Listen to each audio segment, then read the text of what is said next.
panel and how we came to be.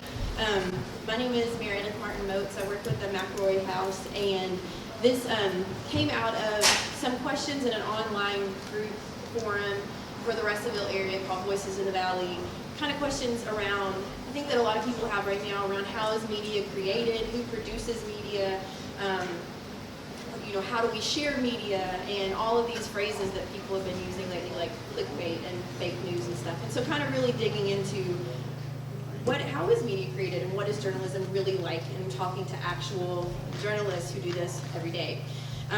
So the panel is a product of Voices of the Valley organization and the McElroy House organization for cultural resources, and Dog Ear Books, which is the place we're at, which is Emily runs that, and just a huge thank you to her because she's the one who put the microphones here and got all the chairs out and had this great place where we can meet. So that's super amazing. So we all buy some books and support the work she's doing here.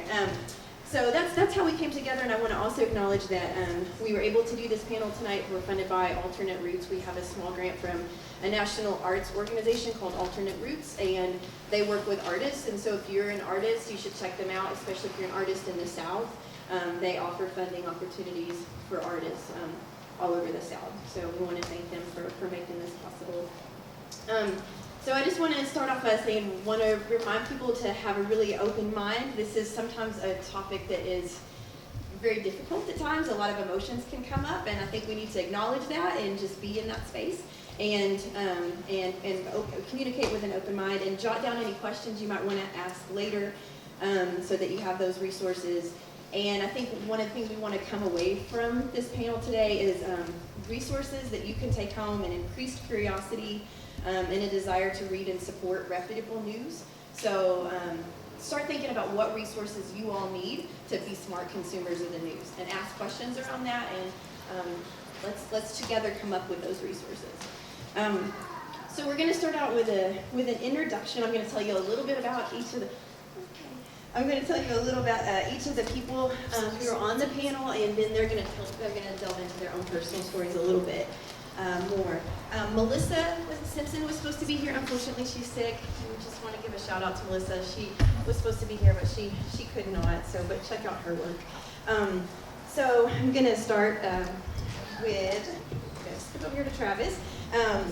So Travis has worked with the Courier for almost 5 years. Has been doing, is that right? 5 years? Yeah. Has been doing research in print media for over 10 years. Is that correct? Well, I've been, yeah. I wrote a column for, that's kind of into my personal stuff. I wrote a column for the Courier for a good long, like almost 10 years, yeah, before I started officially working for them. And I'm an editor there. And then we have Billy Reeder. He's worked in broadcast. He was the Director of Communications for Arkansas Conference of Methodist Churches. And now he's a tenured assistant professor of multimedia journalism at Arkansas Tech University, where he teaches multimedia journalism, visual storytelling, and documentary filmmaking. And he also consults with organizations on social media. How would you define how you do that? As far as my consulting? Yeah. Well, I mean, part of that can work in terms of back up a little bit. When everybody, when desktop publishing first came out, everybody suddenly had access to 100 different fonts. And it came out with newspapers or newsletters, and they used at least 75 of them. When they got computers and social media, they sort of thought, well, I've got a computer, I've got a Facebook account, I know how to market, I know how to communicate my message. And so one of the things I do is kind of tell them or teach them how to do things from a strategic standpoint, like what kind of message you're really trying to communicate, and then how do we do that, not just in like a short burst, but how do we do that over months or years. So long-term strategies as far as how their online media presence is. Awesome, thanks. And then on the end we have Brent, and he is the owner of Brent Media Properties and the Local Rundown. Y'all probably heard of that. Been seeing a lot of Local Rundown stuff recently. He's worked in print, TV, and radio for 12 years.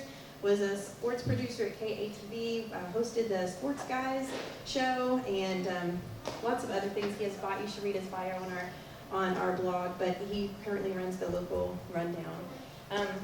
My name is Meredith Martin Motes. I used to work in public radio, so I have a background in media. I don't currently do that anymore, but I really admire journalists and the kind of ethics that they have to bring to their work. I think it's really, until you've been in that line of work, it's hard to understand the ethics that you are asked to uphold. So I admire what they do. So we're going to start off by I want them to say a little bit more about the panelists and take about 3 to 5 minutes each to tell us a little bit about your personal story, how you got involved in journalism, why you felt drawn to it, why did you think this is something that you want to do, and then sort of second question to that that'll kind of feed into it is what keeps you in the field? Why do you still do it? I think whenever I first started, it was mostly, I had a desire to write in general. It wasn't necessarily about journalism to begin with. I mean, I'm talking like when I was young. And that was what I really kind of pursued, was learning how to write, learning how to communicate my thoughts. And as I got older, I started, I put that to good use by writing a book. And that kind of led into the column, which I wrote for a good long time. It hasn't run in 6 years, and people still come up to me and they recognize me from my mugshot from that column, and it kind of blows my mind that they remember that sort of thing. But whenever I first started in journalism, it was in sports, and that's still what I do. I'm a sports editor. But I've also covered crime, which I cover now, and I've covered some government and some city stuff as well. What made me fall in love with journalism is it was almost the exact opposite of what I had been doing. When you write fiction or literature or something like that, you sometimes try to encourage your readers to read between the lines and to infer things. And journalism is the exact opposite. You tell people. You can imply things, but typically you want just to be straightforward and tell people exactly what you saw or what you uncovered or researched or what was said to you. And that's no different from sports to crime to city. That's all under the same umbrella, and it's all done the same way. And that's really what drew me to journalism, and it's also what's kept me there. I don't really know what else to say about it, honestly, for myself, so I'll just pass it on. For me, I started out in the same way that a lot of other folks did. Like in high school, I realized I really liked to write. I just enjoyed writing, period. And then I realized I liked cameras. So writing and cameras. And then I went to college, and actually I met this guy. And he was my professor back then. And then it's when I fell in love with storytelling, period. And then I started, I was a broadcast journalism major in my early days, and I really sort of liked the way that images could convey meaning. I liked the way video could convey meaning. And then I started learning I really liked the way that there was different ways that can convey meaning with print. Like, I realized that print has different strengths than photography. Video has different strengths. And then I thought, well, back in those days, we were very much into, you were either a print person or a broadcast person. The internet wasn't around, really. And so they're kind of competitive. And then I realized, well, they're not really competitive. They're actually complementary to each other. They each have different strengths. And so I never really got into fiction, per se. Journalism is exactly what I wanted to get into because I've always just liked nonfiction.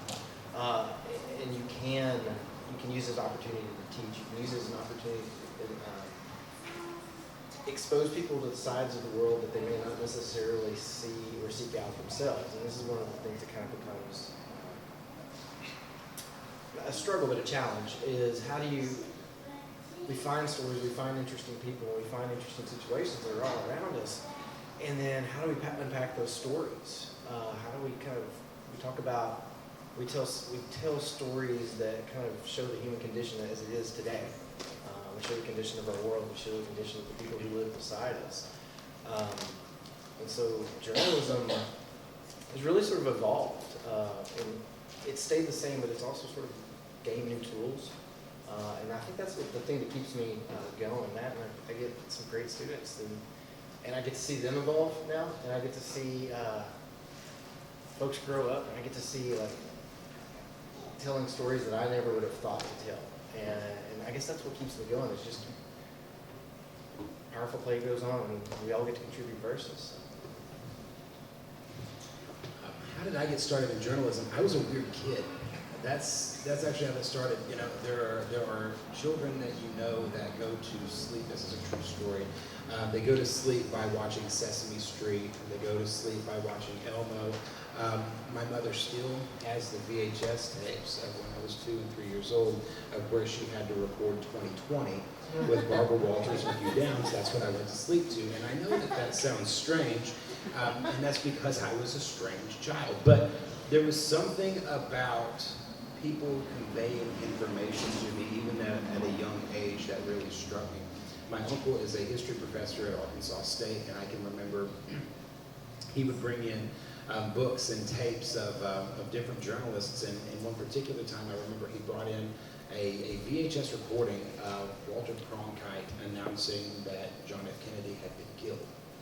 And I was hooked right then, because what he was saying changed the face of the American populace at that moment.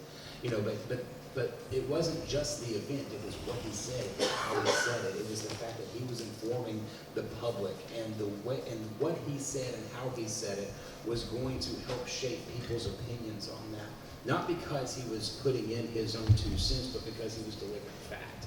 And so, from a very early age, there was nothing else I wanted to do. There was never anything else I wanted to do. I loved television, I loved sports, I loved journalism, so I did all of it.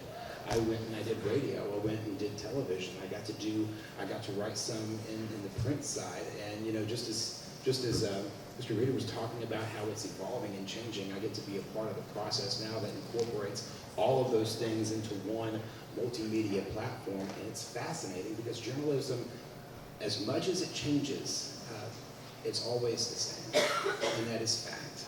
Truth does not have any slant to it. No matter how you may deliver that news, be it radio, be it television, be it an online platform, whatever the case may be, journalism is always the same. And that's what I think drew me to it, and that's what kept me involved, is the fact that there are people who count on trusted news people. The folks like Walter Cronkite, the folks like Barbara Walters and Hugh Downs that would lull me to sleep at night as a child, who when you watched them, you knew what they were saying was true. And that to me was the draw, and I could never dream of doing anything else. All right, thank you guys. Just turn it back on. Yeah, thank you all so much. Okay, so the next thing that we're going to talk about could actually take us 2 hours in and of itself. So we're hopefully this will just be the beginning of a discussion on this. But one of the questions that I posed to them in our early discussions is talking about the basic ethics of journalism, and you know that's a huge thing. So what I asked them to do is kind of hit some highlights that really are things that they chew on all the time personally. And so the kind of core questions I want to throw out right now are what makes for ethical journalism in your opinion and experience? Like what have you seen that makes for ethical journalism? And also what ethical concerns matter most to you? And also why? Why are those concerns something that are predominant in your own mind? Going down the line. Anybody who wants to jump in if you feel the urge to talk, or we can go down the line.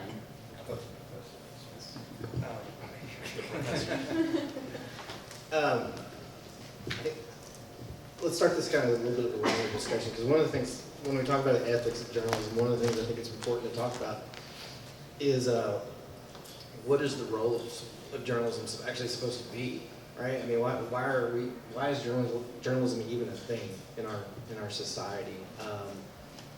And I think if we start there, then it's a little bit easier to unpack why journalists should do or don't do things. Journalism in the United States often gets referred to as the fourth estate of government. And anybody who's ever had my mass comm class knows the reason founding fathers had this idea of 3 branches of government. We're all familiar with them: executive, judicial, and legislative. Well, they also wanted this fourth estate, but it was an unofficial fourth estate. And it was this idea of media coming in part because before then there were these things called seditious libel laws, where it was illegal for someone in the media to criticize the government, whether it was true or not. Like it was, there was this trial of a guy named John Peter Zinger, who accused the governor of doing all kinds of nasty things, where most of them were true, but he got thrown in jail for about a year. And then in his trial, his attorney made basically a really sort of brilliant case, was the idea that in no sane society should it be illegal to tell the truth. And so this started the process, set the precedent for what became our First Amendment. And so our job ultimately is to tell the truth. And so the Founding Fathers put us out there with constitutional protection to be able to tell the truth. And also with the idea of being an oppositional nature to the rest of government. And so our job sort of starts there.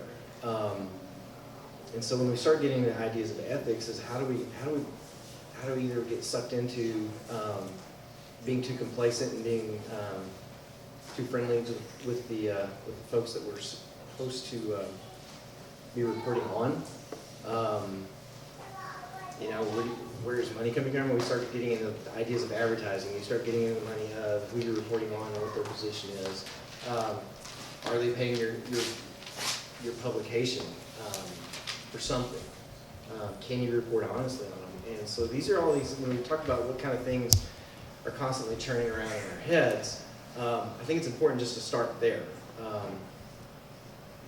What's our ultimate job? And if we're talking about we want an informed electorate, ultimately that becomes our job. Anyone jump in? I think adding to that, one thing that, ethics can get really complicated because it can shift slightly from publication to publication, although there are like bottom line ethical things that most reputable sources will try and do. Just as an example, a really easy one is like say, if you're reporting on something heinous like a rape, you don't name the victim.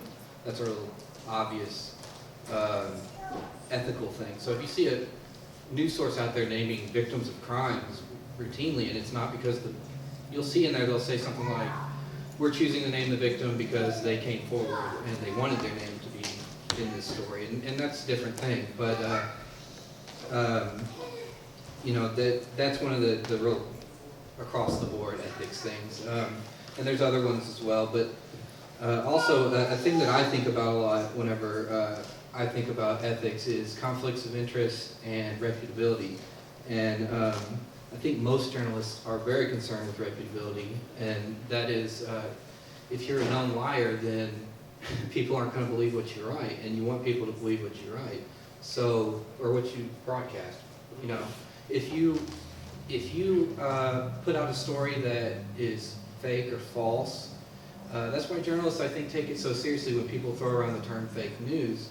It's not funny because that can cost you your job. A fake story can cost you your job, and everything you went to school for in the first place is the polar opposite of fake news. We can get into the way different stories are covered and the difference in opinion pieces and hard news later. I think that's a separate subject, but some of that falls into ethics. Sometimes news organizations will publish opinion pieces and not clearly denote that it's an opinion piece, and that leads to confusion. Conflicts of interest are things like, say I had to write a story about Arkansas Tech. Well, Arkansas Tech advertises in the Courier, and this doesn't happen, but let's just say somebody came in and said, that's one of our biggest advertisers, you can't write that story. That's a conflict of interest. And that's why the advertising department is kept completely separate from the newsroom for that very reason, because the newsroom needs to be able to run on its own, separate from what the advertisers have going. And sometimes you lose advertisers for stories, and that's just kind of that's kind of the danger whenever the media is shrinking the way it is, because it becomes harder and harder to see those advertisers go. The New York Times loses an advertiser over a story. They don't care. They just added 40,000 subscriptions. But if we lose a huge advertiser, well, that's a little scary, because we're a way smaller paper for just as an example. Other conflicts of interest would be like having a reporter involved in city government in some way. Like, you know, like say they're on city council or they're on the forum court and they're reporting on those things. That's a conflict of interest. How can you as the reader objectively believe what they're telling you about city council if they're on the city council? And those are things that you can look out for as the reader. You know, you see those things happening in a news source, and you know something's up, because that's universal. That's a universal ethics thing. If they're not following those basic things, what else are they not following? And that all comes back to the reputability. If you blow that one time, just one time, that ruins your credibility for forever, maybe. I mean, that can cost you your job. That can cost you readers. That can send the whole thing crumbling, and you can't get that back very easily. Just like in your relationships, if you lie to your significant other, it takes a long time to get that trust back, and the relationship with the reader is kind of the same. I'll jump in right here. I cannot stand the term fake news. I take it personally. It's just like what Travis said. I prefer the term pretend news, and I'll tell you why. News in of itself, when presented as news, is fact. All right. If I am giving you the news, I would hope that you would assume that whatever it is that I'm saying is true. So then, by definition, fake news is a lie. And it's presented as a news story to intentionally divert or create an idea in somebody's head that is false. I don't like the term, and so many times when you start throwing around that, you were absolutely right. When somebody says fake news, I just cringe. It frustrates me. But there is such an ethical issue when it comes to fake news and these. I'll give you an example. Facebook is inundated with so many clickbait, exclamation point news stories of the end of the world is coming, or my favorite one was a headline yesterday that was talking about the Senate's nuclear option, and they made it sound like it was actually part of the nuclear codes. Things like this are intentionally confusing. They are biased. They are created to misinform. That is the epitome of what ethical standards should not be. If you are seeing that is not even close to what journalism really truly looks like. You know, it's like you were saying, that you can talk about the conflicts of interest, you can talk about the double standards. I would even take ethics a step further as to say, what is the human impact of the story that you're publishing? You know, if a governor is having an affair with his wife and there's governmental implications, then yes, you have to report on that. But is it ethical to live stream a house fire before the next of kin has been notified? Absolutely not. That is not ethical. It's not okay. There's a human impact that you have to consider, because at the end of the day, we are all still people, and we all still have families, and I would hope that journalists take into account the ethical impact of what it is that they are going to post, not being so worried about getting it first as opposed to really trying to get it right. And for people who have been doing this and who bleed and love journalism, true journalism, it's offensive. It's offensive, this rise of what has been called fake news. Sorry to get on top. Let me add a little bit more to that. I'm probably going to take us to our next question anyway. Yeah, I had a friend of mine ask me a few months ago, he's like, "You're getting really political lately." I was like, "No, I'm getting angry because I keep throwing out this fake news thing." And if anyone's worked in what I always refer to as legitimate news organizations, one of the things that there's always there is some sort of code of ethics within the context of the agency itself. They do things like they have prompt corrections. There's a kind of a rhyme and a reason. They fact check. They do all of these sort of things. But especially in the digital world, one of the things that they're competing with now is, for whatever one legitimate news outlet, there may be 100 that aren't, and they have a really nice looking website, but their objective isn't news. It's typically some level of propaganda. When we talk about fake news, and very often what we're talking about is some level of propaganda. And because we're on the inside, we can usually spot it a mile away, but the average person doesn't necessarily see it through that same lens. I was talking to a guy a while back, and somehow we talked about journalism, and he said, well, it's all relative, isn't it? I went, no, not at all. No,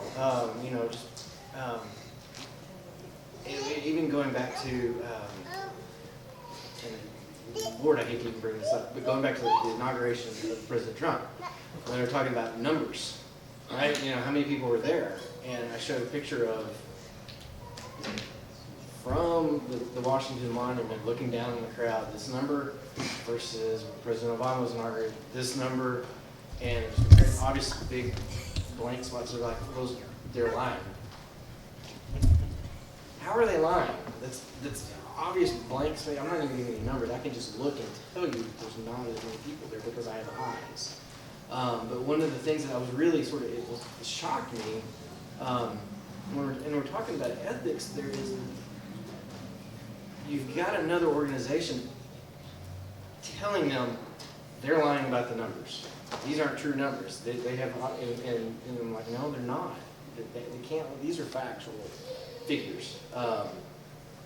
But it was the rejection of that information that was just absolutely astounding to me. Like, how this isn't something that's kind of really debatable. These are hard numbers. It's visual and all of these things.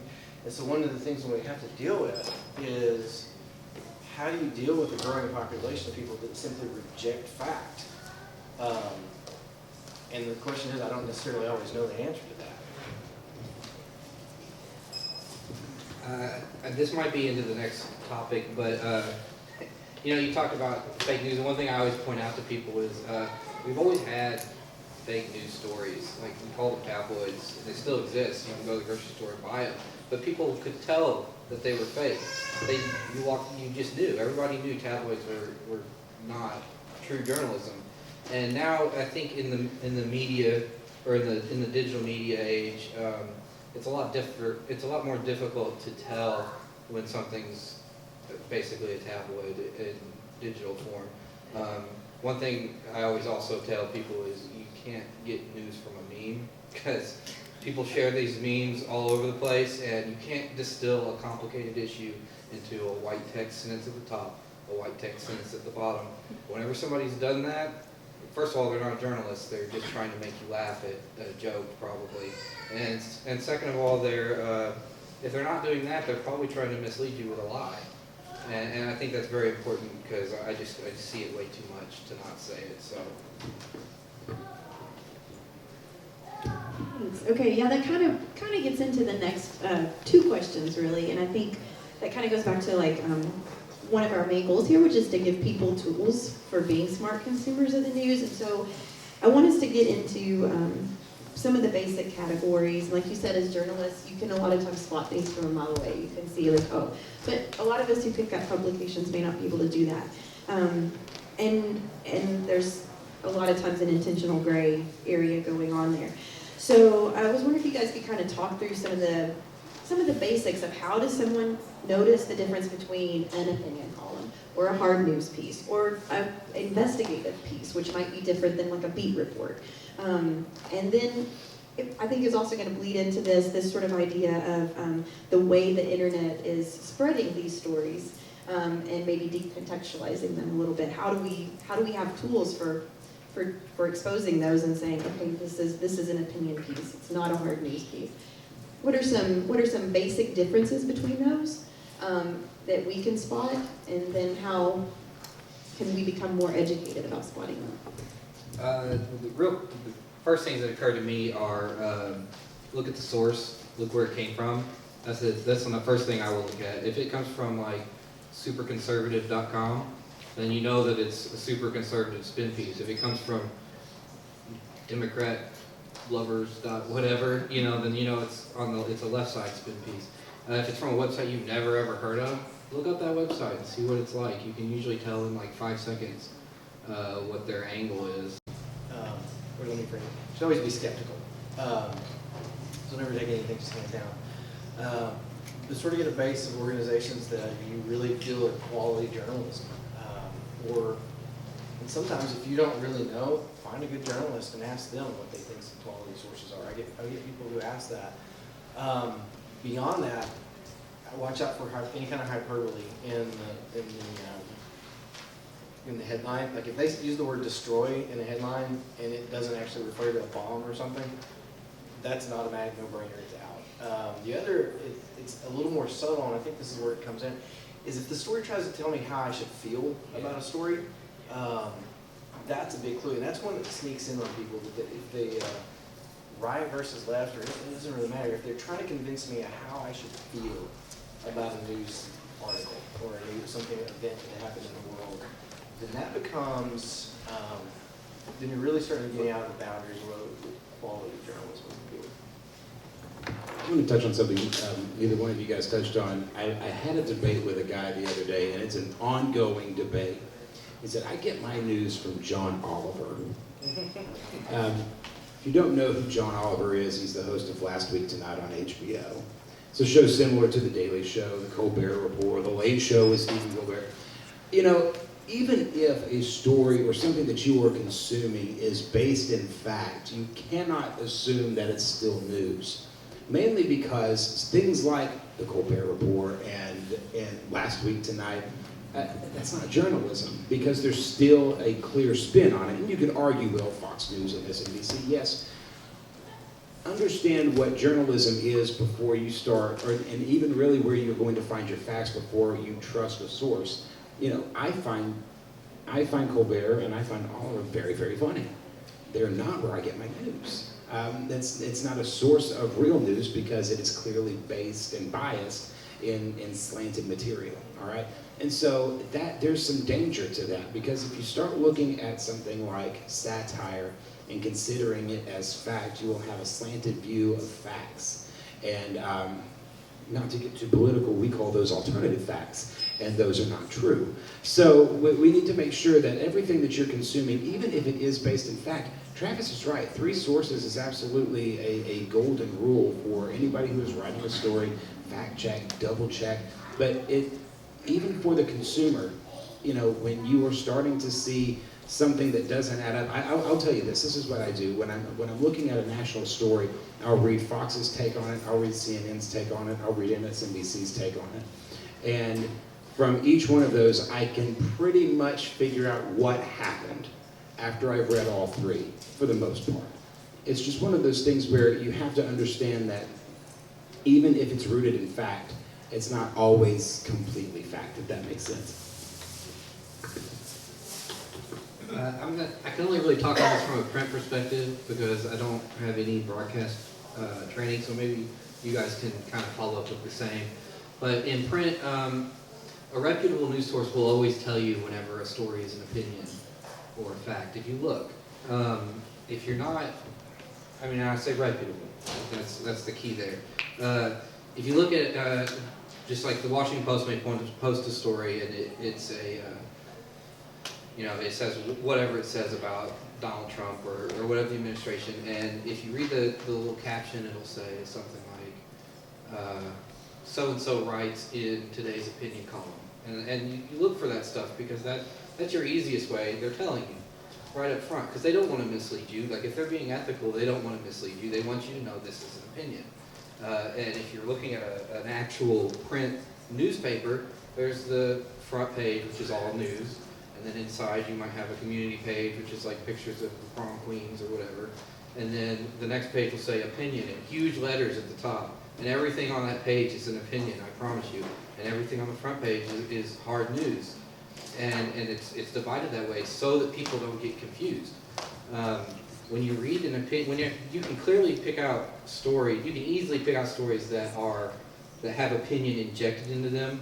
Whenever they use what I like to call telling words, describing words like you know, like a lot of times there are adjectives telling you how you should feel about a certain thing, like what he was saying. I'm trying to think of a good example. I probably should have thought of it before I picked up the mic. But they'll use words and phrases like that basically just kind of put an opinion into the news. And you can see those if you look for them. Let's Yeah. You know, to give you that example, there was a broadcast piece from the Huffington Post sometime in January that was the headline, Trump's Shameful Act.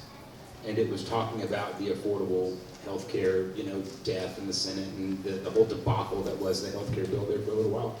And the word Trump's Shameful Act, it was not made clear that this was an opinion piece. It clearly was an attempt to make you feel a particular way about something that the president had done, and taking all politics out of it, that in my mind was an unethical move.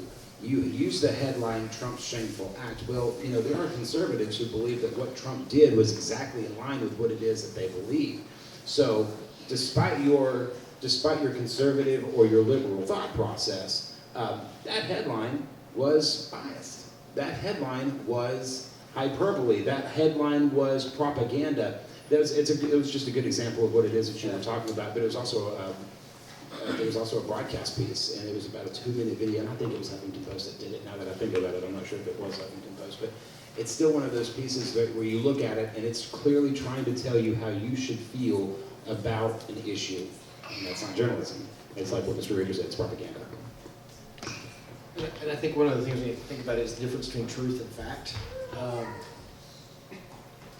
Fact's pretty straightforward. Truth is a little squirrely. The way I think about truth, if there's any philosophers in here, you can take this a long way, but truth is essentially, for a working definition, fact within context. And then we can start kind of working on how do we define context. But one of the things that happens a lot with the opinion pieces, especially in the world of social media, is people will share things, typically two things: things they love, things they hate. They don't typically share things they're indifferent about, maybe informative, they may have learned something and they might share that, but they're more likely to share something that really riles them up and makes them angry, or kind of makes them want to sort of do the touchdown dance, ha-ha, and kind of smear someone else's face in. And those are the kinds of articles that typically get shared a lot more often in the social media world. What that does is sort of create this kind of a faux environment of this is what the news media looks like today. But the problem is what a lot of folks are getting is these opinion pieces. They may have Washington Post, New York Times, local rundown. Some kind of just included you in the post. They may include, they may have a headline and somebody's like, the New York Times, that's obviously a quality newspaper. And so this must be fact. And what they tend to miss sometimes is the fact that this is an opinion piece that was from one section of a much larger publication, which may have had an opposing piece that was sitting right beside it in the original publication. You're just not seeing it. You're just seeing a very small sliver of what happened that came out that day. Another thing, I think, in terms of deciphering the news, and the telling the truth versus the fact, sometimes you'll see a news outlet say, public official says this about whatever subject, and that's like their headline or whatever. And people will take what that public official said and run with it like that's the point of this. That's the truth. When really the news agency has just reported to you that somebody said something. And it's good that you know that. You need to know what your public officials are saying. But that doesn't necessarily mean what they said is 100% true unless the reporter went back and fact-checked it and included that in the story. That little segment about what a public official said is simply reporting what the public official said. And it just needs to be taken as that. And people, from my observation, they'll take something like that and they'll run with it like, well, this must be going on because so-and-so said it. And he's got this kind of credentials, and he's just saying that, and then he may be right, he may be wrong, and unless the reporter is able to uncover that, or there's documents to back it up, like it just needs to be taken as his statement. Let me add one thing real quick. When you're talking about truth and fact, you also have to realize that perception is a big factor on that on social media. And I've got a great example. It happened last night. We put out a piece on the localrundown.com about the Russellville Aquatic Center, and all this piece is a what's called in television a VOSOT. It's a voiceover and a sound on tape. Right? We're interviewing Parks and Recreation Director Mac Hollis. He's taking us through the building. All right? It's his words. There's not anything with my voice or Caleb's voice. It's his words and the video. And that thing blew up on Facebook overnight. It probably has gotten more views than anything else that we have done. All right, here's the reason why. As you go through social media, you have one reaction or another reaction. The first reaction is, wow, the Aquatic Center, we love it, that's great. The second one is, we hate this, how could they do this to us? All right, the story's the same. The story is factually correct, but a lot of times it's exactly what happens in the social media world. The perception is, I can't believe they did this versus, I can't believe they did this, and the story is exactly the same thing. So just understand also that depending on who's sharing it, might also alter the perception of that story. Yeah, kind of building on that. We have like selective, we have all this dissonance that goes on. We tend to kind of push ourselves away from stories that we don't like. Or we tend to gravitate toward publications that publish things that fit our own particular perspective. And we end up with exactly what he's talking about. Is you can have the exact same story, it doesn't really matter. The people are going to push away from it, and they're going to draw into it. And I just completely lost my train of thought. So now both of us are looking at it. I can give a personal example of kind of like what you were just talking about, a story that I wrote that I got a lot of feedback from opposing political sides who all thought that I was very biased. You know, they were in disagreement with each other. What happened was I think it was 2 years ago, there was a one-man, one-woman march for traditional marriage over at the courthouse. Does anybody remember that? Well, anyway, there was a huge counter-protest that showed up, and it was like 30 people for traditional marriage and like 200 people or so for in support of gay marriage. And so I ended up covering this, and it ended up being a bigger thing than what I went thinking it was going to be, because I didn't know the protest was going to be like it was. And you know, just I sit down to write. We have a meeting before I go, and the publisher says, "Well, just make sure you get both sides. You know, we want to be non-biased. Make sure you get both sides." And so that's what I go with. My goal being get both sides.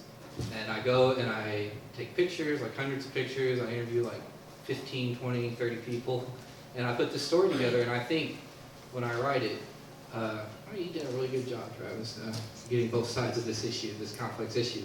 And the next day, it like blows up, and like half the people are like, "This is a conservative jerk, and he has a huge spin towards the conservative side," and the other half of people are like, "This is a liberal jerk, and he's got a huge spin towards the liberal side." And I'm thinking, this is the same story, but you're all getting the opposite reaction from it. And what it taught me is that people have their own bias that they bring to a story. You have your own bias. Everybody has a bias. You can't avoid it.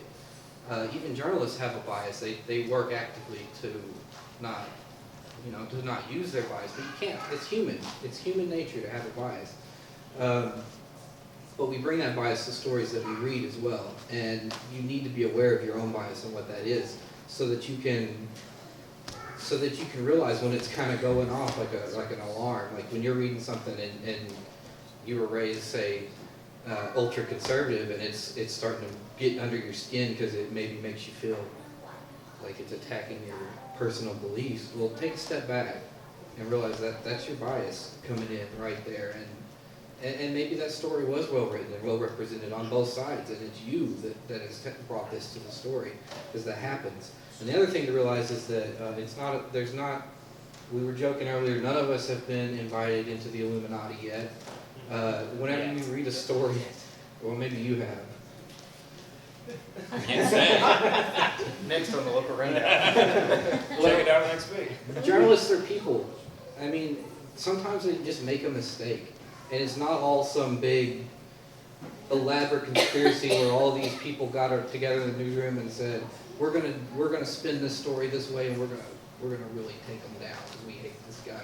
Sometimes it's just a journalist who misheard somebody who they were interviewing and wrote down the wrong thing, or maybe they just had a lapse and made a mistake. I mean, and that happens from your local media all the way up to the New York Times. A reputable source will run a correction when they realize that they've made a mistake. But there's no need to act like everything you read in the media that goads you is some evil conspiracy.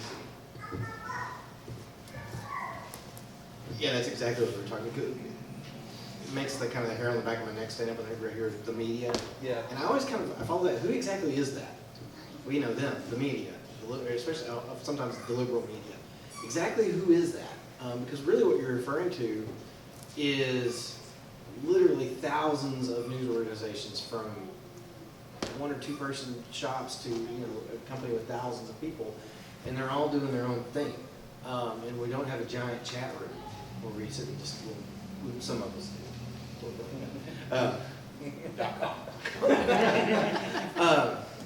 And so we really don't, everybody's just kind of trying to cover it from their own particular perspective. And very often, and I guess this is when I'm going to ask a question and hand it to you, because both of you guys are working journalists right now. When you confront a story that is stomping all over your own personal bias, how do you approach it so you can try to avoid writing bias? The first thing is sometimes you might step away from the story and give it to someone else in the newsroom. If you know for a fact that you can't approach this story without any bias, the ethical thing to do is to be like, hey, Sam, he's actually a coworker. I called you out. The ethical thing to do is to approach one of your coworkers and be like, I can't do this story. And people step away from stories for other reasons too. Sometimes just to remove the appearance of a bias. For example, I said earlier, reputability is anything, or is everything to a journalist. Sometimes you will step away from a story just for your own reputability. For example, if I'm a sport, I cover all the sports for the Courier. When my son plays football, which he does, and whenever he gets in high school, technically, if I'm being ethical, I'll step away from that story because it's got my son in it.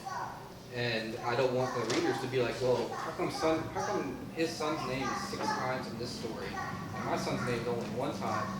And you create, even if you're able to separate yourself from that and write it clean the way you would no matter what, the right thing to do is to step away from it so your readers don't have to ask those questions. I've actually got a personal story on that. I was working as a producer at ABC in Little Rock, and one of the assignment editors approached me and asked if it would be all right if they did a story on my family. Now, just a little backstory, this was 2007, 2008, and not to get too detailed, but they were doing a story on domestic violence, which my mother had been a victim of at the time, and there was some extenuating circumstances that made it all the way up to the newsroom. I had no connection to that. So when they found out that it was me, I was actually the producer of this particular segment, and I stepped away from it. I mean, there's no way for me to, if I'm being honest with myself, that I'm going to be unbiased when you're talking about domestic violence against a family member. And now, while that's an extreme example, it's just like what Travis said, your son's name is in there 6 times. I think the most ethical thing that you can do is try to step away from that. Now, in the newsroom that I work in now, there's 2 of us, and it's Caleb and myself. And there are moments, and we've not approached this yet, we've not experienced this yet, but there will be a moment where there is a story that personally affects one of us, and the other one's going to have to take the load on that. That's the most ethical way of doing that, in my mind. Now, I know that might sound like a cop-out. I know that the great answer would be, well, we're going to put our bias aside and we're going to create the most factual-based information that we can put out there to you. But as people who have a personal connection to something, the easiest thing to do is to step away from it. You know, just like a judge would recuse himself. In that same sense, the best and the most ethical thing to do is to step away. Because you don't want to lose that reputability. And if my entire business is based on the fact that I tell you the truth, then I have to tell you the truth, no matter what that looks like. Truth only hurts when it's supposed to. I love it. You guys actually answered bits and pieces of some of the next questions we had, and so I think that's really awesome, which means that we have a little bit more time for interactive dialogue. So I think it's a good time to move into that right now. Got some questions here. If we need to bring it back up to these questions, we can, but I think that it would be really great now to oh yes, that is definitely, I was hoping maybe we could get to the end. So one of the things that we want to talk about closer to the end, but we'll also touch on now probably, is how do we as consumers support good journalism? Let's do that now, actually. Let's do that now and then pitch it to the audience. So, and also, how do we ensure that ethical journalism is available to everyone? Because as you guys have touched a little bit on the shrinking sort of some news, and also the question of funding. That's kind of something that's been an undercurrent of everything we've said. We haven't talked about it directly, but you know, how is news funded, and how do we keep it going? Because journalism, you know, journalists work, and they have to work, and we need to fund that. So I want you guys to touch on, you know, how can we be consumers of smart journalism, and how can we make sure that we have that kind of journalism around for our grandchildren and their grandchildren? What do we need to be doing right now to ensure that that? The first thing is pay for it. And this is where it comes down, and this is sort of the, this has been the bane of journalism since the rise of the internet. Newspapers based off subscriptions and advertisers, and broadcasters have historically been on advertising, and then the internet comes along and says you can just have it for free, and then by the Craigslist, by the way, let's take all the one ads away, and you know, do all these things, and then but suddenly we've got all these journalists who they've got to make a living. Journalism is expensive to do. One of the biggest problems that we've had in the world of journalism isn't that, in my head, it's not so much fake news, it's underreported news. You look at newsrooms across the country, let's go back 20 years ago. I remember walking into the Courier 20 years ago, and there might have been a dozen people in that newsroom and three full-time photographers going 6 days a week. And every newspaper in the country has kind of had a similar story. There are huge newsrooms that have been gutted tremendously. And so one of the things that happens is journalists or reporters many times they're trying to fill space with the time that they've got allotted to them. There's so many hours in a day and they've still got to fill that space. How do they do it? And if there's not enough income to generate, to pay more than a handful of people, then you're going to hurt the quality of your overall news. The local rundown started officially on the website February the 22nd, and we launched the social media site about 2 weeks before that. And as we were talking about our business plan and how we were going to move forward, not just from a journalism side, but from an actual business practice, how are we going to create revenue? And one of the really difficult discussions that we had, my partner and I, was, do we need to do subscriptions? Can we do online subscriptions? And the obvious answer for us was, well, yes, we need to do that. That's a great revenue generator. That's a great way of keeping things afloat. That's a great way of doing it. But ultimately, we decided against it because every piece of information that we were reading, all of the research that we did, simply said, we aren't going to pay for that. And the Courier, I'm sure that you can relate to this. I mean, the way that the local rundown makes money right now is through advertising exclusively. And it's quite simply, that puts a burden on our sales staff, obviously, which is partially me, because that's the way that we're going to fund this. Because the advent of the internet, as Mr. Reader said, there are so many other places that you can get your information and you don't have to pay for it. But then people get frustrated when they don't find solid information. If you want good journalism, if you want solid journalism, if you want information that is going to be fact-checked, and you want people who have a passion to be able to do this for a living, to continue to provide the information that you have, be willing to pay the extra $2 a month. Be willing to pay the extra $5 a month for the Gazette. Go get a subscription to the Courier. I still read the Courier. They're great. You know, I'm sure Travis appreciates that. So, you know, and for something like what I'm doing, when you see it on Facebook, click through to the website. Just click through it and explore for a few minutes. Read another story or two. Most of my stuff is video. If you don't like reading, look at the video. That's how you help support journalism right now, is reading the content, being willing to pay for the content, and supporting the advertisers who are supporting the content. Dog Ear Books supports the local rundown. Go buy a book when you leave here. That way she'll continue to pay me. You see, that's how you support good journalism. I mean, yeah, they kind of touched on all of it. I think another thing is if you have a business, buy an ad. That's where that's where a lot of revenue comes from. And I think another thing that I can speak to personally is when the newsroom is very small. If you want good journalism, you can take the initiative and go ahead and subscribe, even if it's not to the quality that you want right now.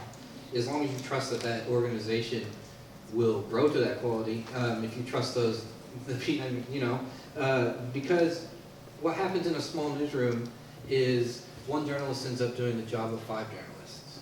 And instead of him, whereas I might have needed to write a story, if I had a really big story, I could have gone to my editor and said, I need like a week to work on this story.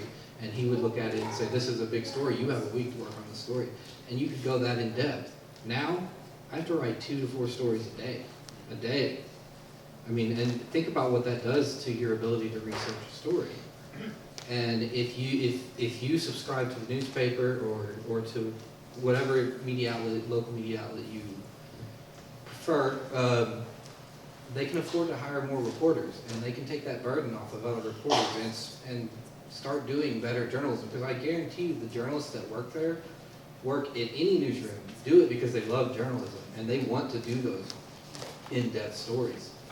And they're not gonna, you know, if they got that ability to take a story and really dig into it, they're gonna cherish that. And that kind of goes back on, it's almost cyclical in a way. The other thing I wanted to talk about is you know, the importance of supporting it. It goes beyond, you know, the Huffington Post is never, ever, ever going to come to a city council meeting. They're never going to. The New York Times isn't. You need to know what's going on in your city government. You need to know, and you need to know it's from a reputable source. If I report on the city government and I report it and it's a lie, I will get fired. If some blogger goes in there and reports a lie, who's holding him accountable? Nobody. You need to report. You need to support established media outlets that are local, because it is so important. We have good city councilmen and women. I'm not criticizing any of them, but there is corruption in city government, no matter where. And if you don't have a journalist sitting in the room with them, acting as almost like a watchdog, it'll get rampant and it'll get crazy. And I mean, there's nothing really else to say about that. And just to kind of wrap that up, if you don't have a newspaper subscription, and let's say you don't have cable, let's just say you don't have cable TV, one of the things that's really, really hard to stay in the know about is anything local. Like, it's hard to know what's going on in Russellville, but sometimes what I've also figured out, it's also really hard to figure out what's going on in the state. And so you can see like little quick pieces, again, going back to lots of opinion pieces, but very, very seldom do you ever get just hard, straight information. And the only way you get that is subscriptions. You pay the journalists. You pay the organization that pays the journalists.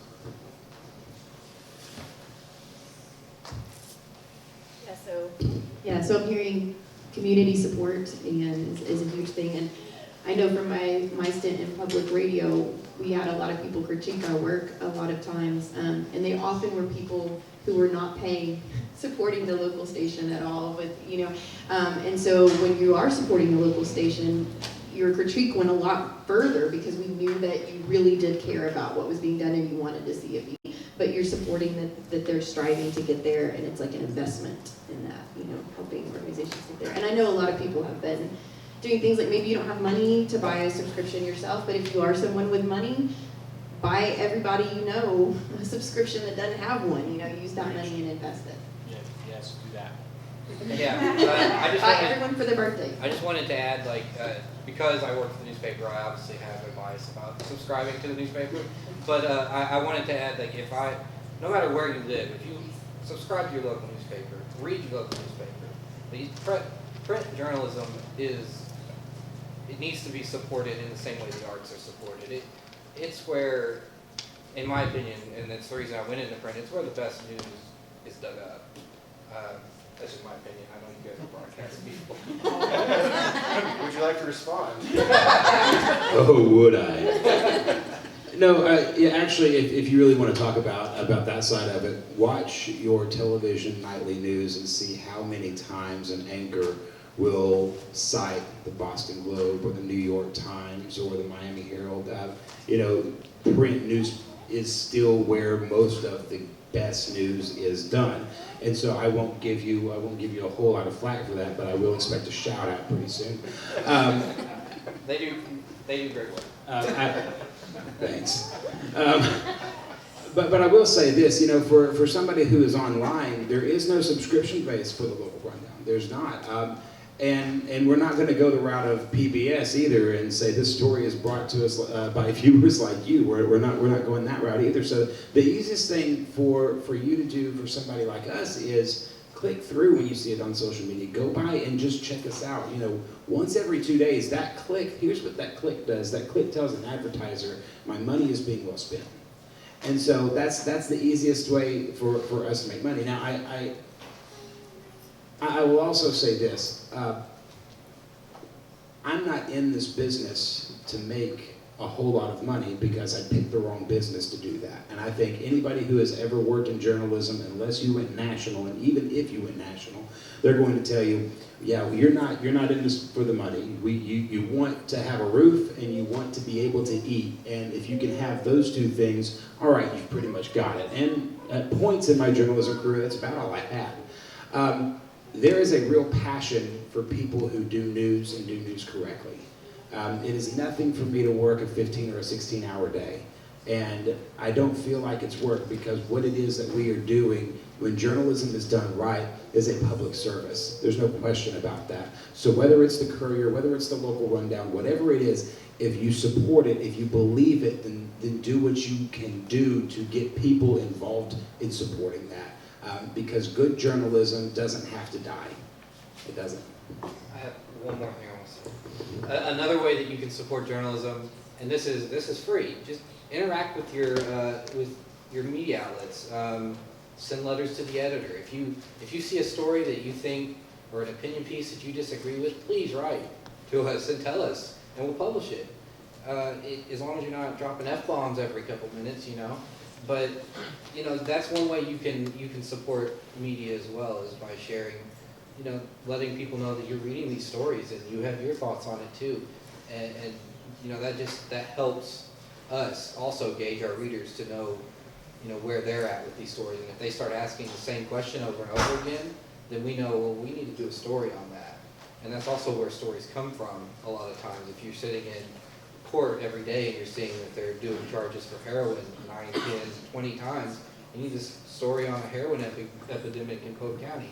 Or, that the same thing with if you're getting letters to the editor and they're all asking the same question, you're going to want to do a story on it, and that requires participation on y'all's part.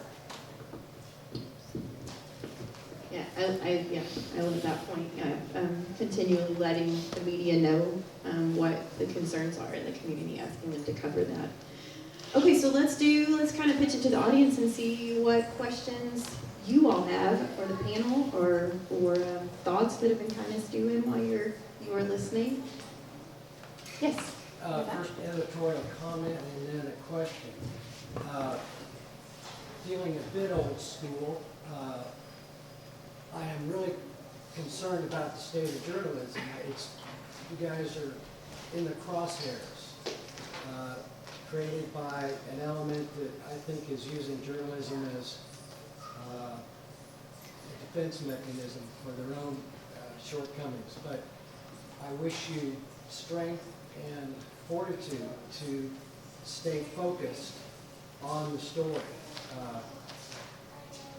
Because I think your listeners, your readers, your viewers are probably all wound up a little too tight. And that's primarily social media, I think, is the cause of that. Secondly, my question is, going back to old school, why don't we hear ABC, NBC, CBS?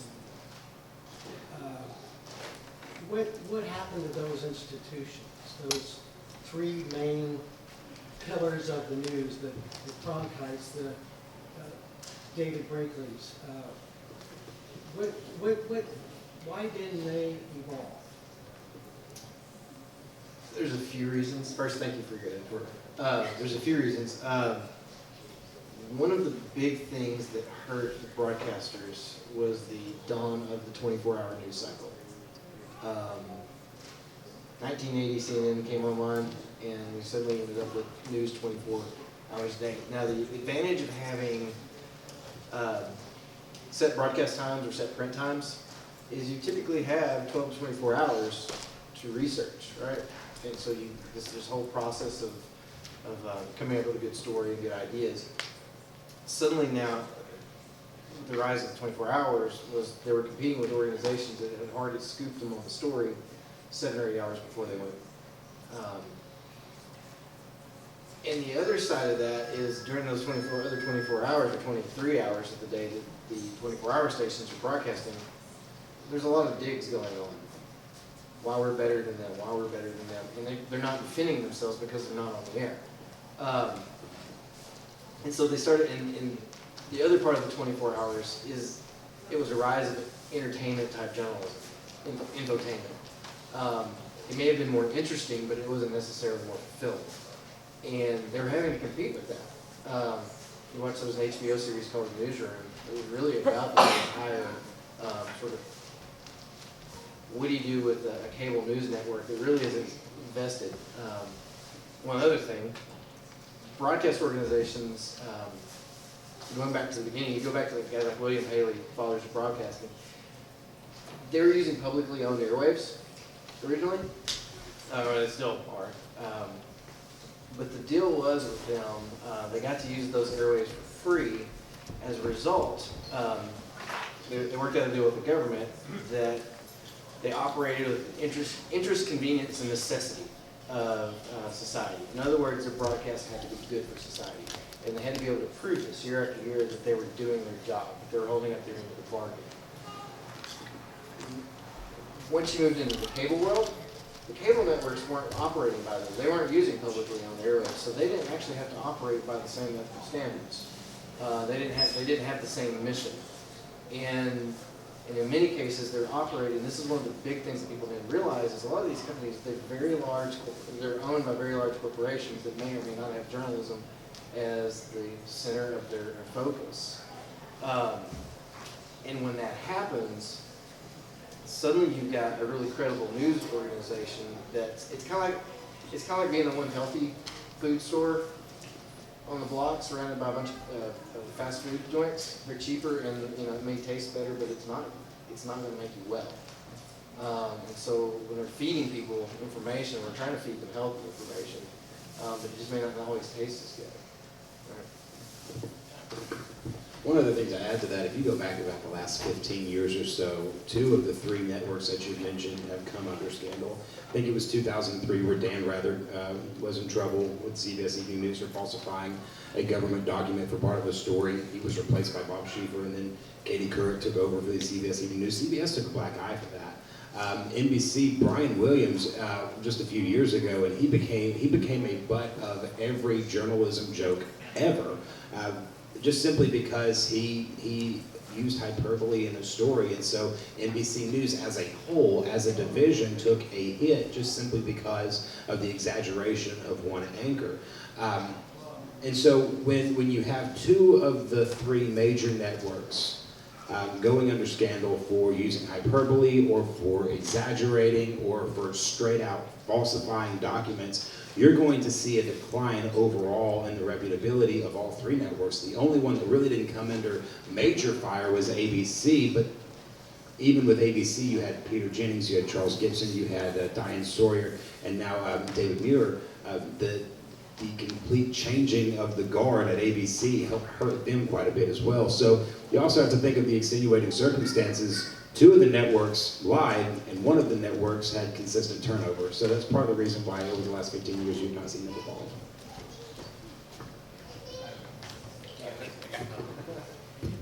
Thank you. Anyone else? So why do you think people see fake news, especially on social media? They find out that this source is fake. Then later on, they'll still go back to that source because through the headline or the story. That has to do with confirmation bias, I think. People want, if you hate Hillary Clinton and you see a story that vilifies Hillary Clinton, then you are more likely to share that story, and you're actually more likely to just believe it's true, just without any context. And when people say fake news, there was a phenomenon during the election of these, from the ground up, fake media outlets. They weren't real. That's why they call them fake news. Whenever the president calls CNN fake news, he's lying. It's not true. But these were built from the ground up to be false, and they were built to mislead people. And to me, there's no other reason besides confirmation bias, or they outright want to lie. They outright want to spread that fault. They don't care that it damages people as long as it hurts the campaign that they're in. And that's my take on it. Yeah, I'll add one more thing to that. Confirmation bias is absolutely true, but you can look as a society. We are validating feelings over fact, and that has a lot to do with the spread of what we are calling fake news. If this lines up with my belief, I don't care if it's true or not. I'm just going to go ahead and share that. I'm going to spread that. And I don't use this term in a derogatory way, but the uneducated consumer is going to look at that and say, well, it looks legitimate, this must be true. Because there is still a segment of the population that looks at the internet or looks at TV and says, or looks in the newspaper and says, I read it in the paper, I saw it in the internet, therefore it must be true. And to me, that's a terrifying concept, because with all of the bad information, the misleading information that is out there, if it just validates the way that you feel, despite what may be true or may be factual, and you read that, you're contributing to a problem when you spread that mess. And I think all three of us could sit here and start naming them off. I'm not going to. But you could start naming them off, the stuff that would be considered confirmation bias sources. It's just, when you start validating feelings over fact, especially when you're trying to consume information, you'll fall into a trap. Yeah, back during the campaign, I just started keeping a list on my phone. Like every time I would come across an article, I would look at it. I was like, I've never heard of this organization. And I would look about, fake news. And I break them down into actually three categories.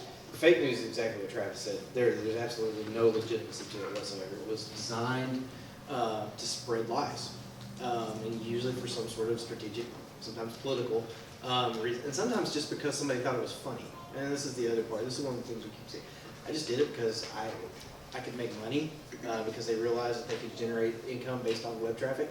And if they create something that's really viral, then they can generate income off of it. So there's fake news, then there's just what I would call bad news.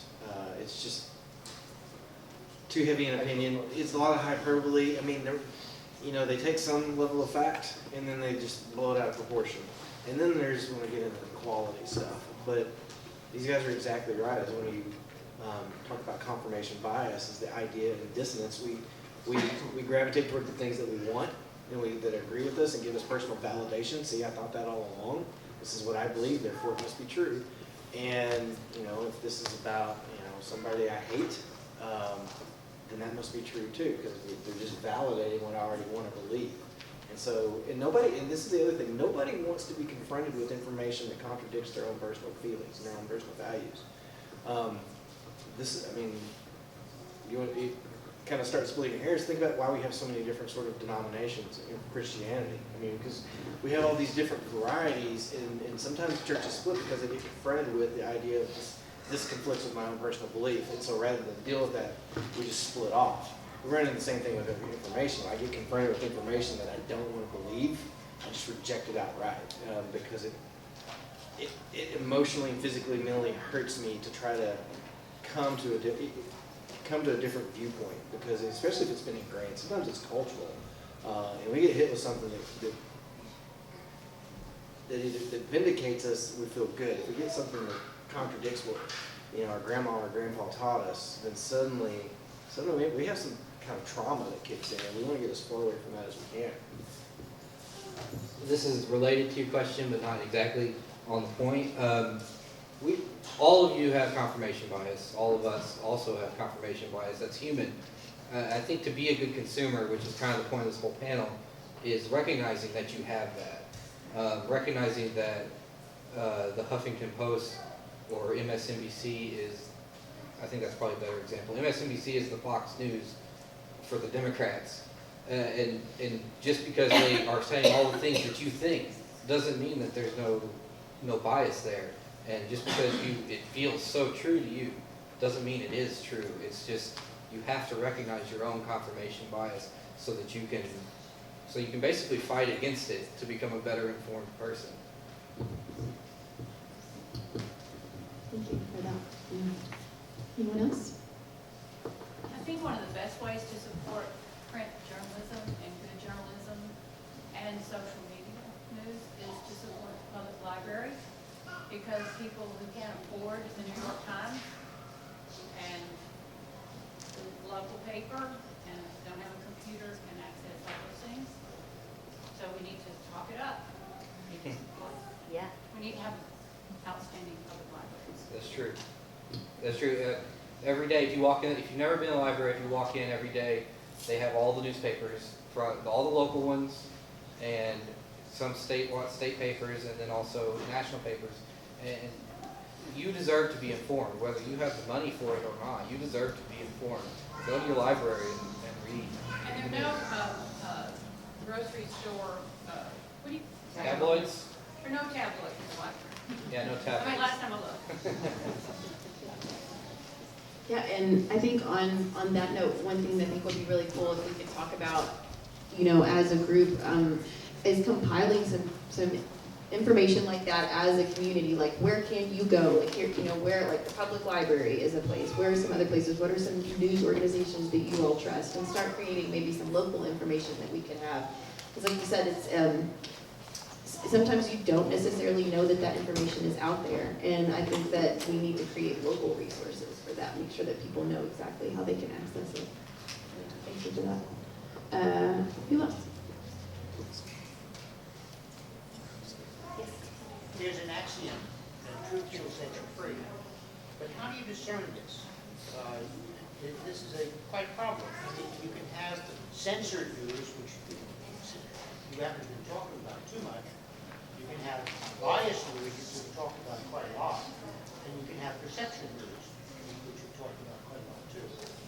Is there any good axiom to follow to discern between them? To discern the truth? Or is it impossible? I don't think it's impossible. What I think the rule of thumb that I follow, and most people I know in journalism follow, is don't just consume one source. I grew up watching NBC News. That was and mostly because that was the only station we could pick up where I lived. I grew up watching Tom Brokaw.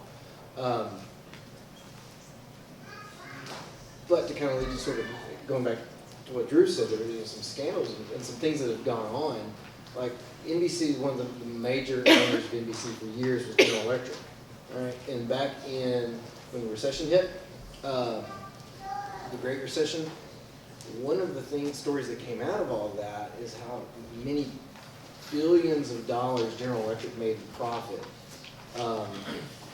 globally and in the U.S., but they actually paid absolutely nothing in taxes, and actually they got several $1 billion back in refunds. Both the other two major networks reported on that. The one that didn't report on that was NBC. So we start running into it's like, but I trusted you, and now you've sort of failed me. I don't think they're going to fail me all the time.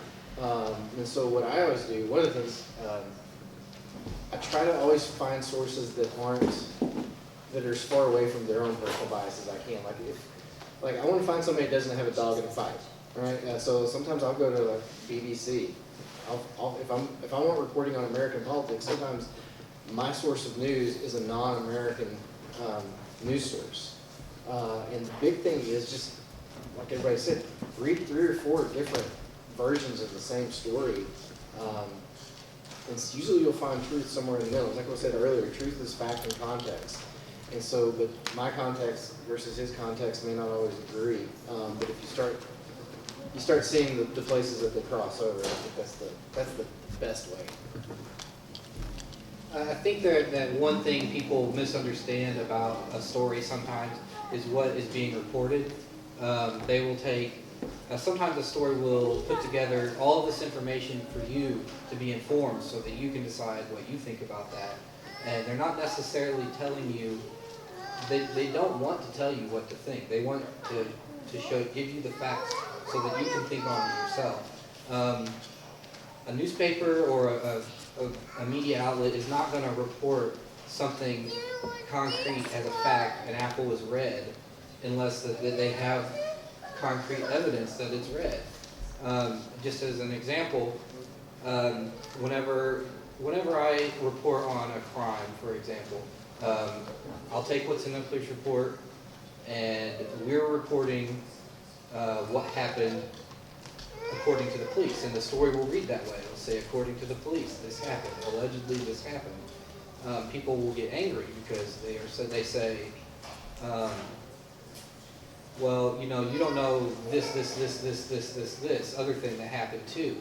Well, we're not reporting this. Those are all your opinions on what happened.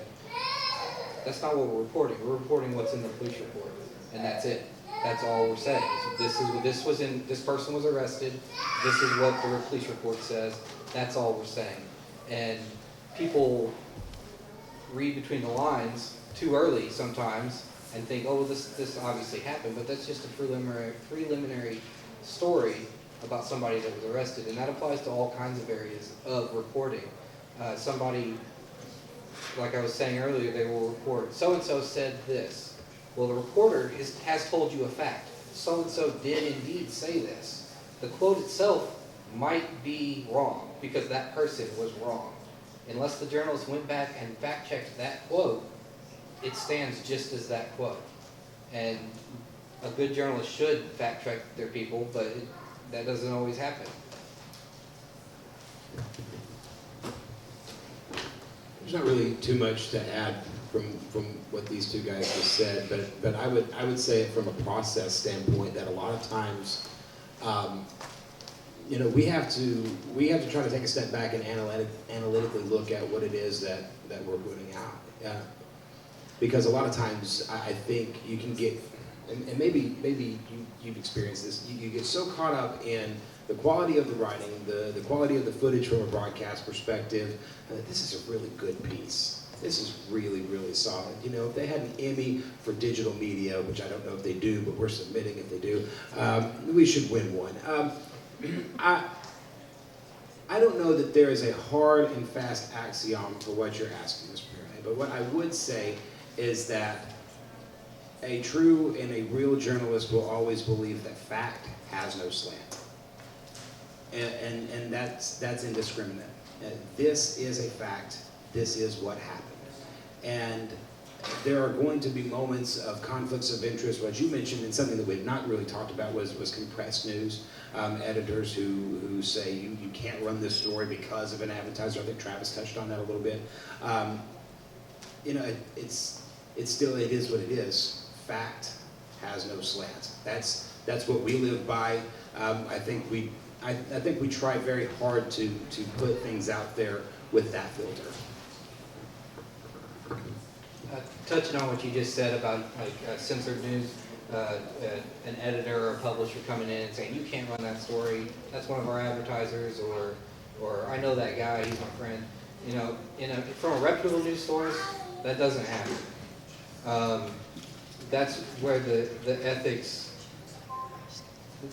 let me rephrase that, that shouldn't happen from an ethical news source. It probably does, unfortunately. But from a reputable one, from one that you trust, they're going to keep those two worlds separate. The publisher is going to stay out of the newsroom, and the editor and the news staff is going to decide what runs in the paper or what is broadcast on the television. I want to ask a follow-up to that question. If you see that a publication is not following those ethical standards, what can we as a community do? How do we handle that? How do we respond? I think the first thing is to write that publication and let them know that you know, and hope and see what they respond. One of the things I don't know that necessarily publicly throwing them under the bus right from the get-go is always the best way, because we tend to do that a little too much in our current society. But simply calling them out a little bit, even if it's private, and see if anything changes. If you can absolutely call a newspaper if you see a story that you think is wrong, and talk to them about it. A reputable source has no problem running a correction if it does turn out to be that they made a mistake. Newspapers make mistakes, broadcast journalists make mistakes. A reputable source will admit that. They will run a correction and say, okay, yesterday we ran this story, it said this, but actually we found out this. They're not going to take your word for it, though.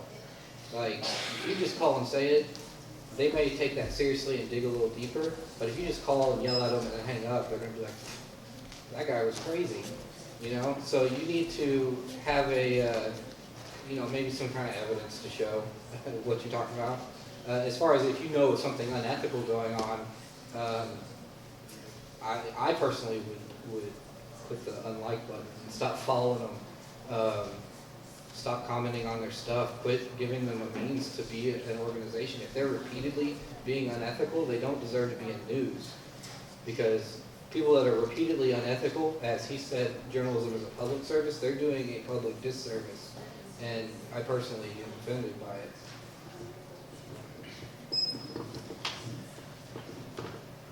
However, repeat offenders of inaccurate journalism without correction do not deserve to continuously be shared despite what that content might be.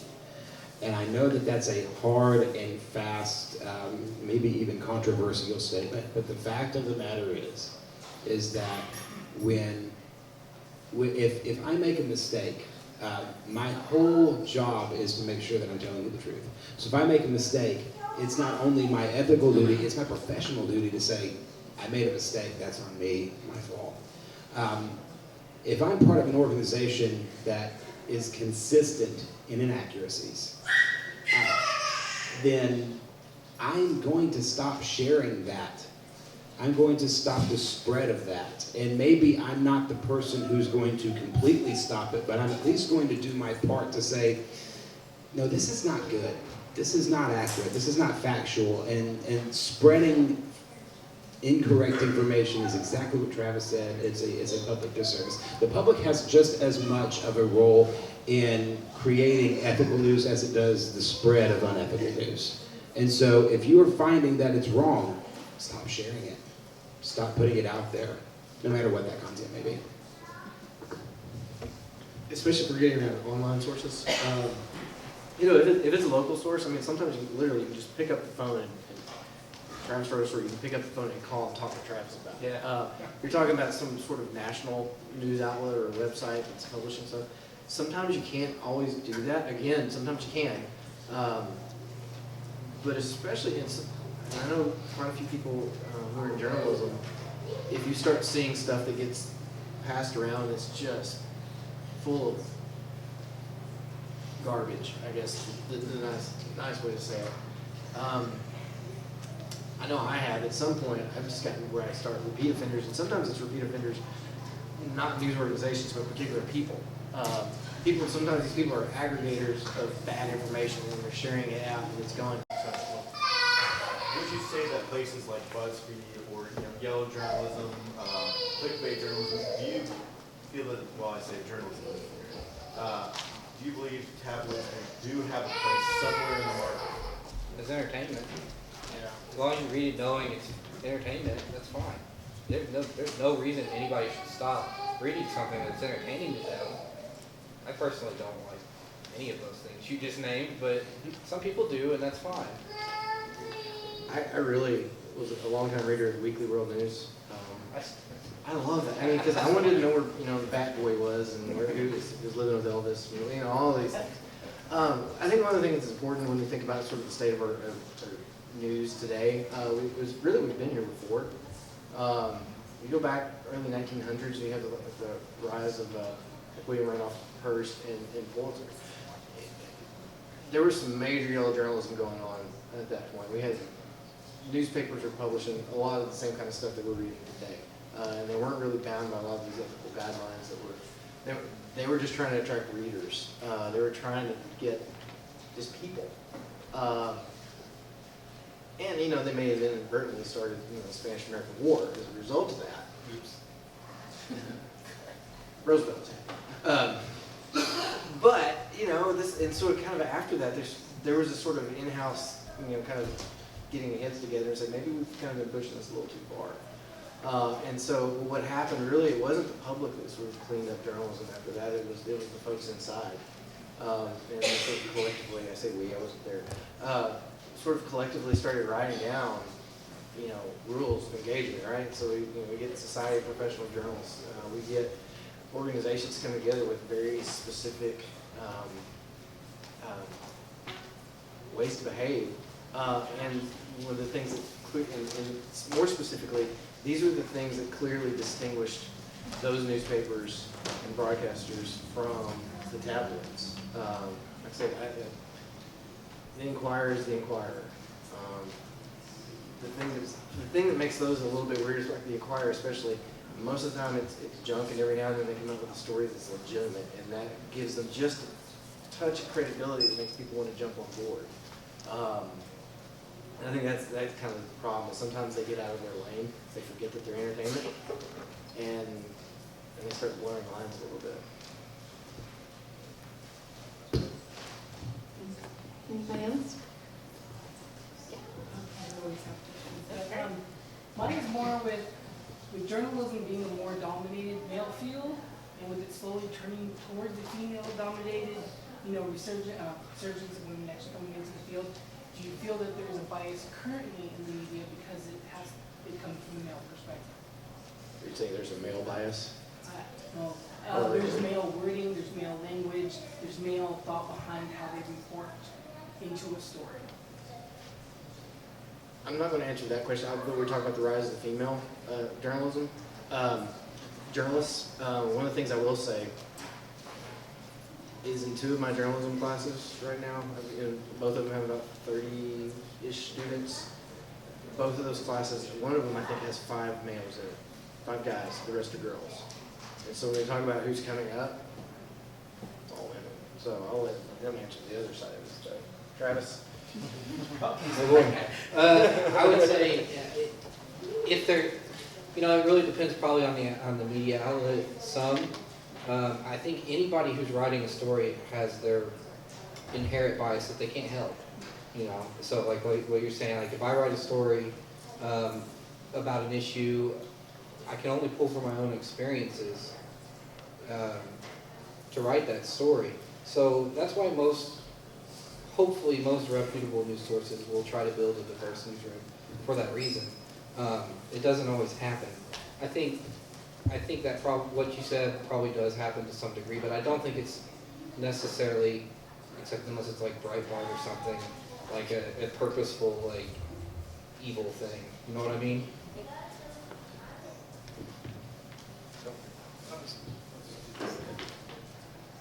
I don't know that anybody on this panel can actually say specifically if there is a male bias. When I write, I don't know if I intentionally write with a male bias, but because I'm a male, I write as a male. But to Mr. Reeder's point, in the last few newsrooms that I have worked in, save the one that we're in now, they have been 60% female. And so that in the field as a whole, just from what I have seen, from what I have experienced, females are on the rise. Matter of fact, look at the 24-hour news cycles and see how many male anchors that you see from start to finish. It's still slightly male dominated, but it's closer to 60-40 now than it was maybe 15 years ago. Yeah, thank you for that question. And I really wish Melissa were here, who was also on the panel. She was sick and she's not here, and I would love to hear her answer. And maybe she will share that with us, and we can post it on our webpage, because I think that's a good question. Yes? One thing that's been my observation, if you look at the history of journalism, females, when we look at journalism as an industry, very quickly started embracing women as correspondents, women as editors, women as reporters. And I think that it's been highly successful as an industry to have journalism go that way. I think that the language always trails behind.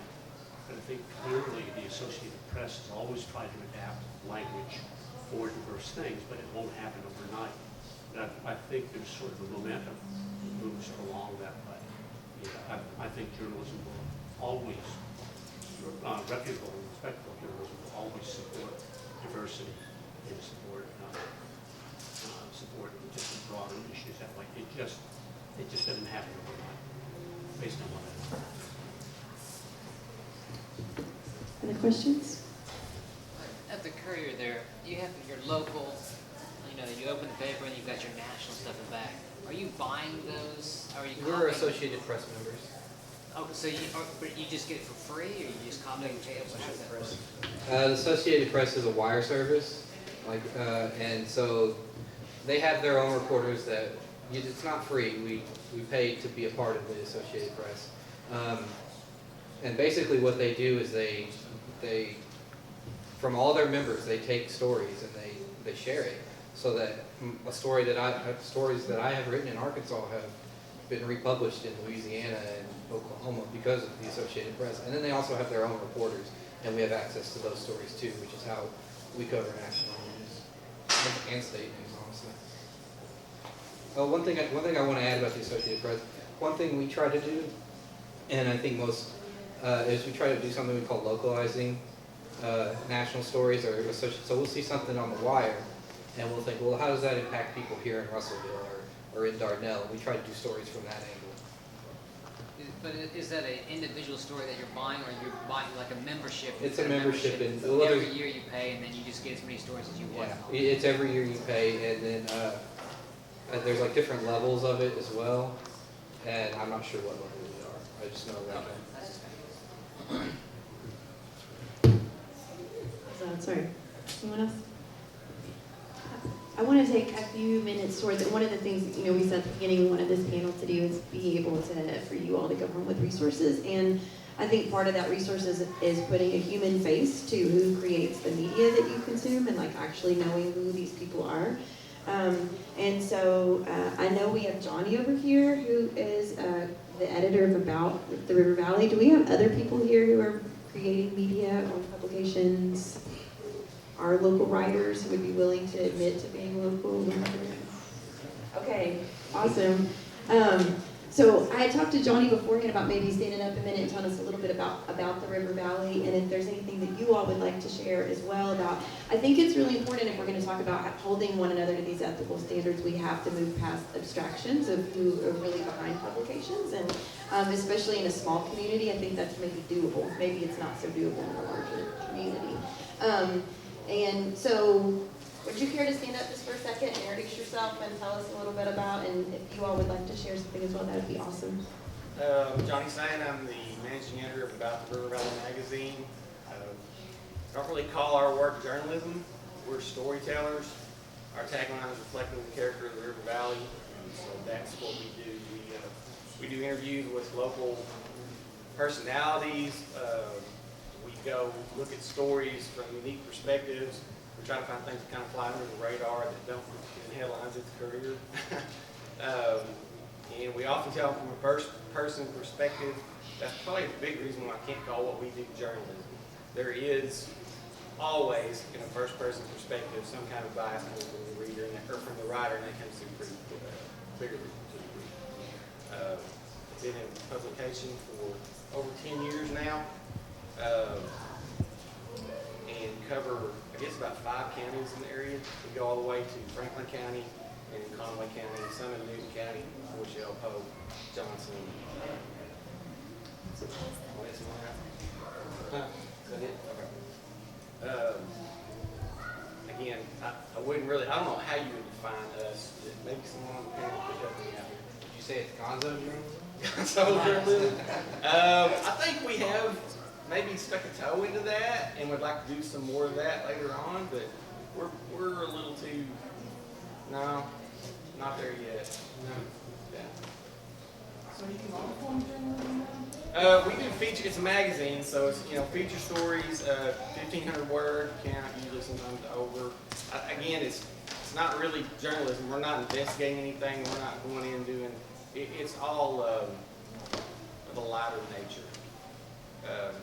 Of course, we're very particular about getting our facts right.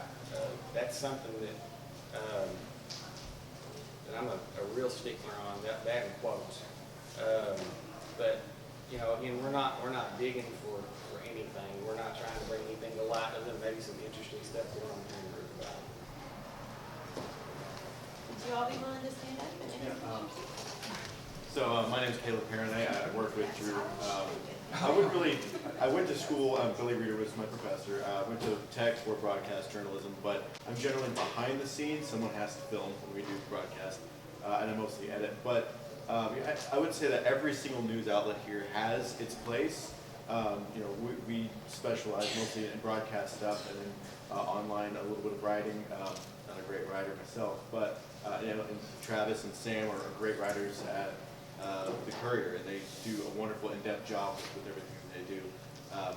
But really going back to the beginning of this, make sure that you support your local. Without you guys, we wouldn't be able to do what we do, and we love what we do. Otherwise, we wouldn't be doing it. Because, like Drew said, sometimes all we have is just a roof over our head, maybe a handful of food at the end of the day.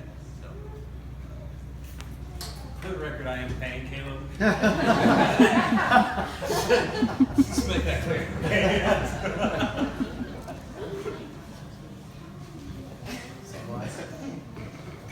All right, well, we're getting, I called him out. Okay, good.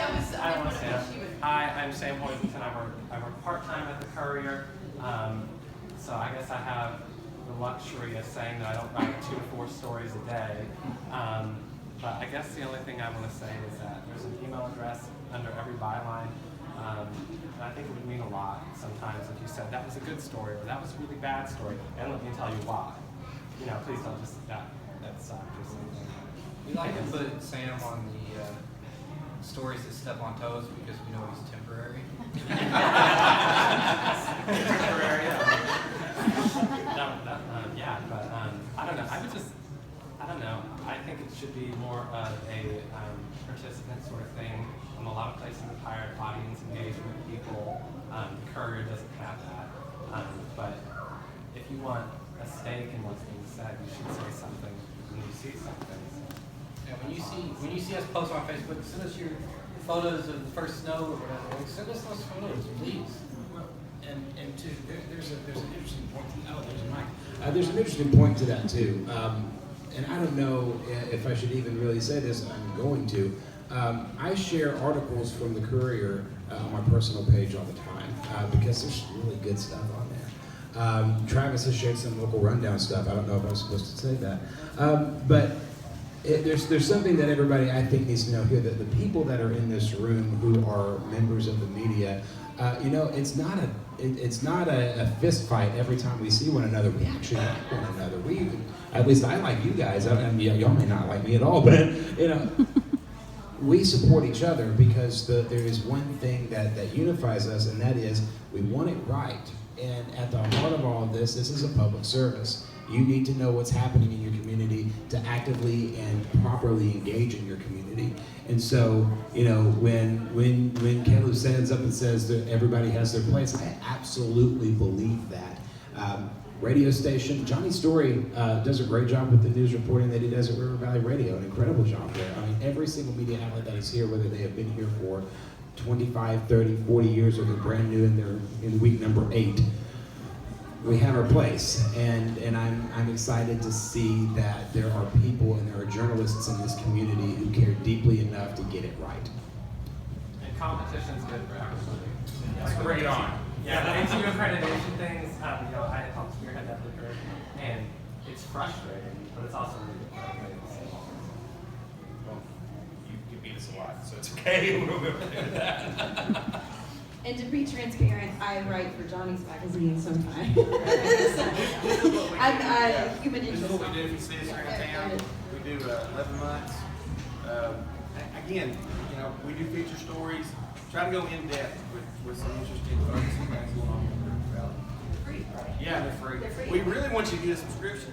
But they're upfront. Yeah, we have them across all areas that we cover. So let's close this out by, if there are people in the audience that, you know, feel really strongly about what we've been talking and want to continue these conversations, we're happy to open up the McElroy House for this. I'm sure Emily is happy to open up Dog Year for this.